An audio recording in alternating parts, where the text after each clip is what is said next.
मेरा एक सिजेरियन हुआ है और अब क्या मेरी नॉर्मल डिलीवरी हो सकती है? जवाब है बिल्कुल हो सकती है। अगर आपका पहले एक सिजेरियन हुआ है और अब दोबारा आप नॉर्मल डिलीवरी का ट्रायल लेना चाहती हैं तो अपने डॉक्टर से डिस्कस करें। ये delivery plan through out the 9 months बनाया जाता है, जिसमें मरीज़ को तैयार किया जाता है कि वो नॉर्मल डिलीवरी की तरफ सोचे और उससे गुजरने के लिए मेंटली तौर पे भी तैयार हो। अगर आपका पहले एक सिजेरियन हुआ है और इस प्रेगनेंसी में आपकी कोई कॉम्प्लिकेशन नहीं है जिसमें दोबारा सिजेरियन की ज़रूरत है, तो आप बिल्कुल नॉर्मल डिलीवरी का ट्रायल ले सकते हैं।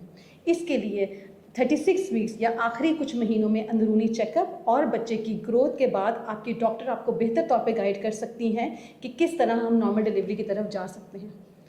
पहले डिलीवरी कराने की सूरत में सिजेरियन सेक्शन का चांस ज़्यादा है, जबकि जितना आप 40 वीक्स 39 टू 40 वीक्स तक अपनी प्रेगनेंसी को कंटिन्यू करेंगे, नॉर्मल डिलीवरी का चांस बढ़ सकता है।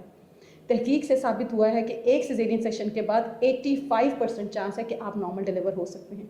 अपने डॉक्टर से डिस्कस करें और 9 मंथ्स में अपनी बर्थ की प्रिपरेशन करें। सिर्फ वेरीफाइड डॉक्टर से अपॉइंटमेंट बुक कराओ।